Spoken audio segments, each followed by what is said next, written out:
they wouldn't tell me directly. Maybe they're talking to their friend or they're walking together with family and they're like, oh, look at the... Walk up to someone and they'll be a bit shocked, like surprised, like, oh, what are you doing? Like you're invading my space. Would you see yourself living and developing your career in China? But I would say no. If I'm going back, I want to go back with as much experience as I can, as much of knowledge and so experience of traveling the world. So now we're here with my good friend Caleb. We have known each other for around 2 years, I think. Yeah, good. It's been a pleasure. Yes. Caleb, would you like to introduce yourself? Thank you. Yes, so my name is Caleb. I've been studying here for 6 years. Student from Nigeria. From Nigeria, and you have a YouTube channel. Yes, I also have a YouTube channel. I do like photography, content, videography, and then just generally my experience here in China. Soon to be about America. Yes. So the plan is when I'm done at the end of this month, I'll be moving first back home to see my family and everything, and hopefully to the US to start my master's. We'll get to that because I mean from Nigeria, Africa to China.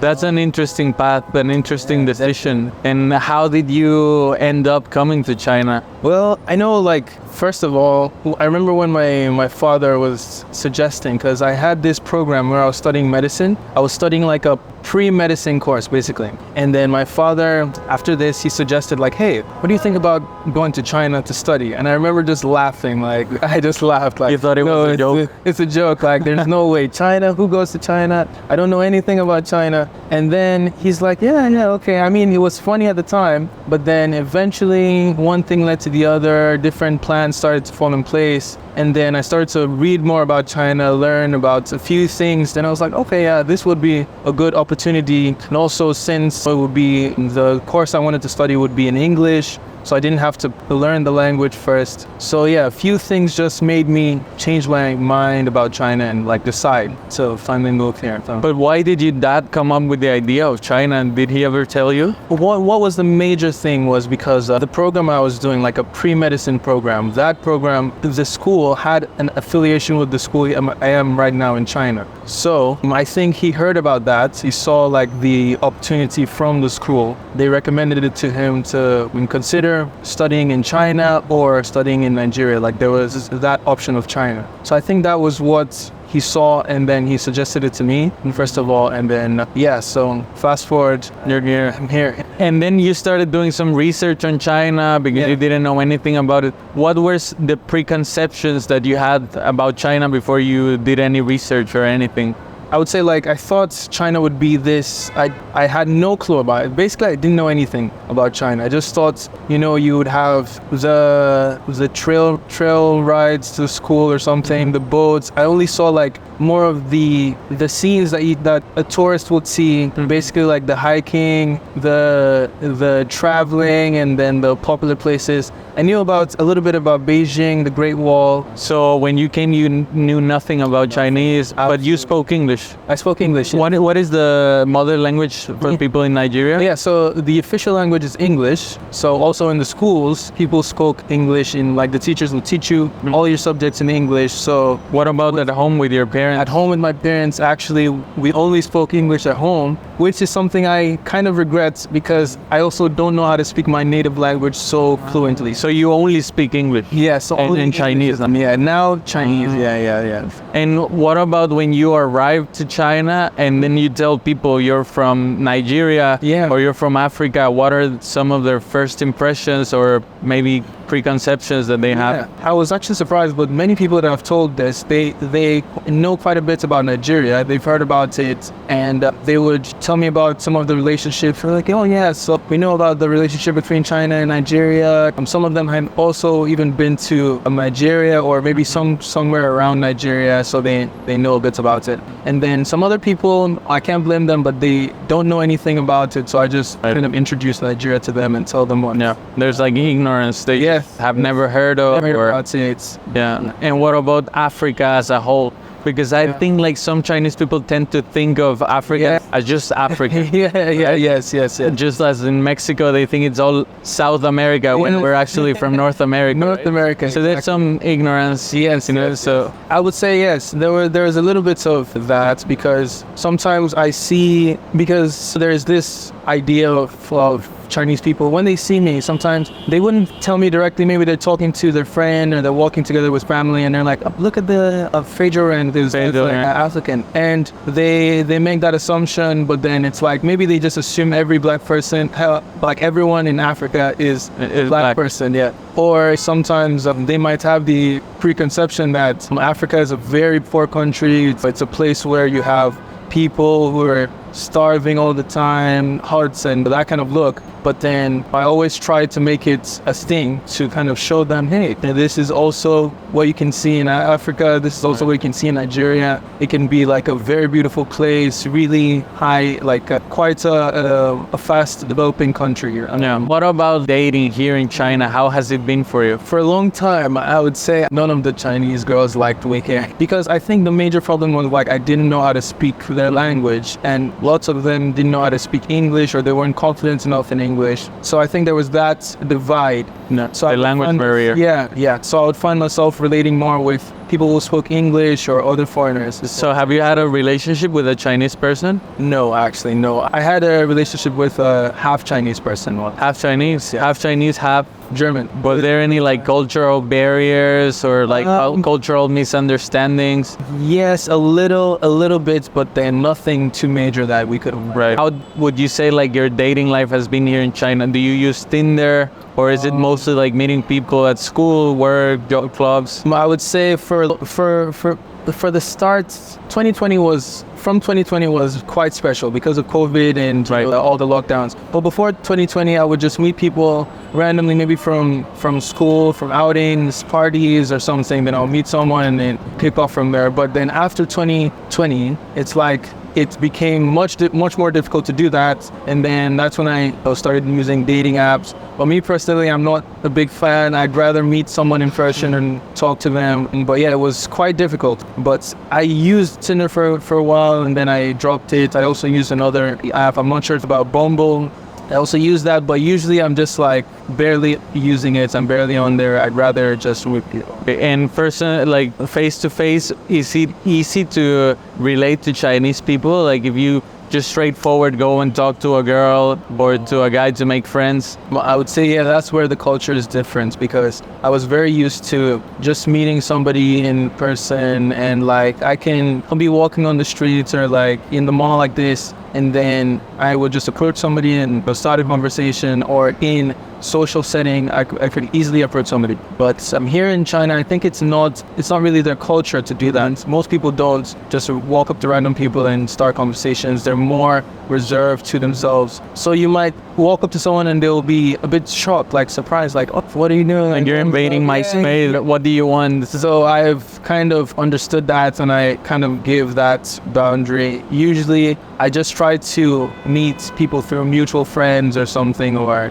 through dating apps, like I've said. Right. Would you say you hang out more with foreigners or with Chinese? More with foreigners. It's very interesting, right? Yeah. Like just tend to. It doesn't matter where you're from, Africa or Europe or Mexico. You tend to gravitate more to foreigners, right? Yeah. There is like a cultural barrier. Exactly. Right? And I remember saying this a while ago. Like anytime I could just be anywhere in China, but I could hear like one word in English, and then it's like it stands out right now. So I definitely hang out more with foreigners and spend most time. And what about black people? Do you think you tend to gravitate more towards black people regardless of where they are from? I think there's something in Africa, in the culture in Africa, where we just see each other as family. So not necessarily someone from my country, I might see a black person, and even if I don't approach them and make friends with them, at least I would like make eye contact, like acknowledge the person, like, hey, just hi.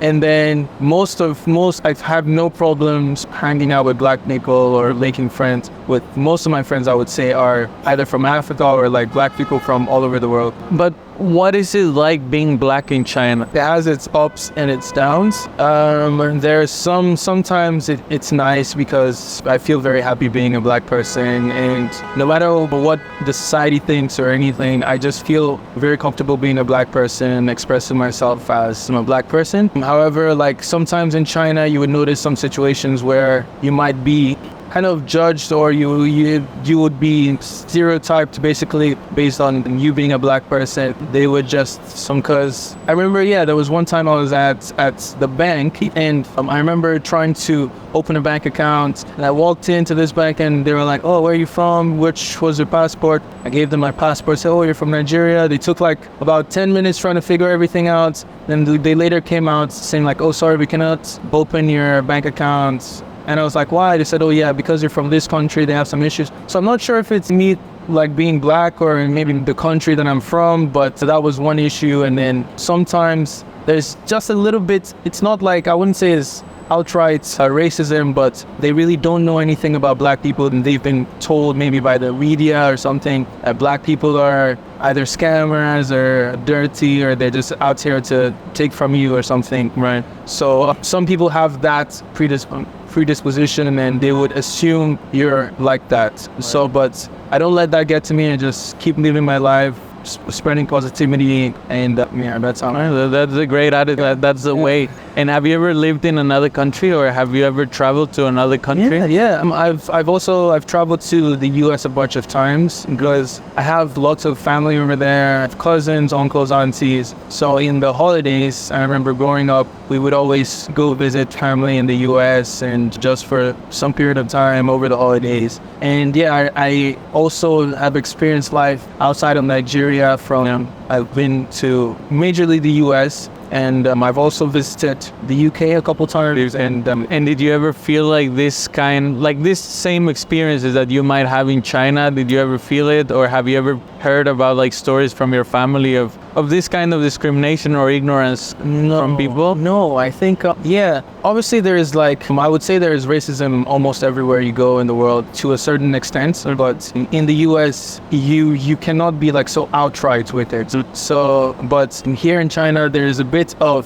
that feeling of it being so direct, like you would be so shocked. Sometimes I see on the WeChat they might make some posts of maybe job offers or job applications like, hey, we need white people or European or someone that's non-black. Yeah, I've seen non-black. I've seen that. In some situations, I'm like, you cannot do that anywhere else in the world. Like you would never see that in the US, you would never see that of course not in Nigeria. In that case, I think it's because it's such a recently opened country. Yes. Like I think like 30 years ago, foreigners weren't even allowed here. Yes. I don't know the exact time, but it's true. It's like Europeans or Americans. Like that also excludes sometimes, many times Latins, especially for teaching jobs. So I know what you mean. Yeah. But then could we say that it's more about the nationality than the race? Yes, I would say yes. There is a huge thing about nationality, the country you're from. Really, then I realized that having like a strong passport means a lot, especially in Asia. There are so many times where they would say like, okay, but they need people from this and this country, but not this and this country. So I think yes, there is a huge part about the passport, the nationality, and I think very also under that there's still a little bit of the skin color and the race. Right? Yeah, I would say the same ignorance, right? But still, I would say that living in China has its pros, right? That's why we are here, why we have stayed here. What would you say has been the best part of living in China? Oh my goodness, like e-bikes. I love e-bikes. Absolutely love e-bikes. And you have a cool one. Yeah. So I just get on my e-bike. Sometimes it's like late at night, I'm just riding my e-bike. And then another thing is safety. So there, you don't have to worry about anything like you getting robbed or jumped in some situations. Like there's so many times like I could leave my phone here and walk away for like 2 hours, and then I come back. It could either be here or maybe someone's keeping it for me inside a restaurant. But then you don't have to worry about like your stuff getting stolen. If not, it's very easy to retrieve it. And then also the transportation here. I could go from here to Shanghai in 30 minutes with the train. Yeah. Something like is really lacking in Nigeria, and also in the US. In Mexico too. Yeah, so many places. So you don't always have to take a flight all the time, and then so there's those things that really make life in China so comfortable. But would you stay here? Would you see yourself living and developing your career in China? But I would say no. It's like it's amazing, and I see how fast like the economy is growing and how China is like developing at basically light speed. But when I look at my future and what I have planned for my future, I would say yeah, China doesn't really align with it, because I studied medicine for 6 years here, and then it's really difficult for a foreigner to transition into the medical practice here, Right. because I would have to pass all the Chinese exams, the medical Chinese exams, to a very good extent. And then it's also difficult, even after passing all the exams, to get a placement in the Chinese hospital, because why would they, like, they would rather just go for people who are Chinese who... Right. So I would say, like, if I'm considering moving back to China, it would be like after I've gotten so much experience from outside of China, maybe from the West or also Africa, and then they would appreciate someone with more experience, more to offer after. But Is that why you are leaving China? yes, I would say that's why. And also, like, there is just this feeling of it doesn't feel 100% like home, but doesn't Right. feel so welcoming. Every year you have to keep renewing your visa. Like, the next year you might just get kicked out of China for some reason or the other. So it's like I would want a place that I would feel more stable and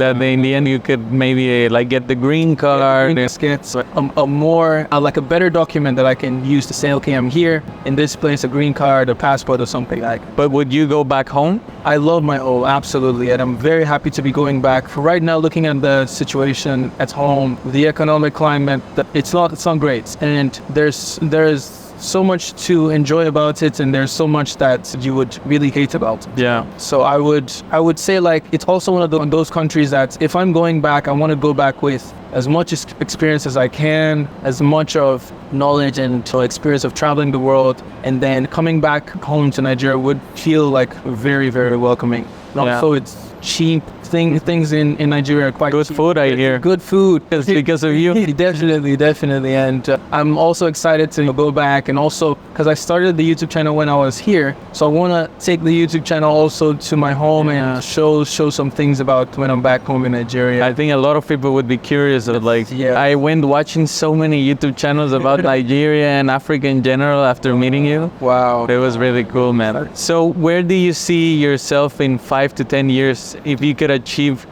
all of your dreams, like your dream life? What would it look like? I would like to be in a situation where I can just travel to anywhere I want in the world, go from country to country with my camera, just taking videos, showing my experiences. Also, like, that's why I'm trying to look for a career path that will allow me to travel a lot, or give me enough flexibility to be able to also work and still travel and do what I really want. But like, the plan is to get something stable first of all, where I can make enough money to live the kind of life that I would like to. So would you say it's related with medicine? It is. I mean, yeah. So my hope is to go into some kind of because I'm thinking about taking a master's in public health. So if I'm able to get that master's, I would try to make a situation where I can pick any country that I want to work in. Like, I'll be able to travel, or jobs that would enable me to travel, even though it's to like some remote areas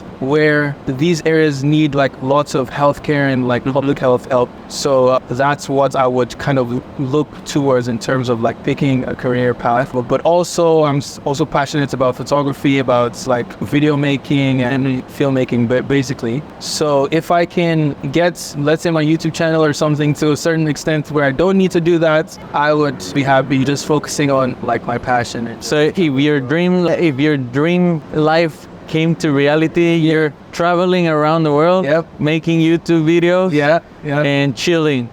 Yeah. I love that, basically. Man. What's your income in your dream life? In my dream life, I don't know my income. Maybe just like, how much would be enough to you? Let's say like $100 million a year. 100 million, I like that. I would joking, but anything that I'm comfortable. I'm not looking to be like. Give me a number a month. A number a month. In dollars. In dollars, if I can make 10,000 a month. 10,000 a month. Yes, if I can make whatever you ask, life. Yeah. So if I can make $10,000 a month, that would be amazing. And yeah, that would be a good life just to live. And if I can get more than that, I'm very much happy. But I think I'll be very much satisfied. Do you have kids or not? No kids. No kids. Wife? No wife. Wives? No. Yeah, I'm a single guy. Single guy.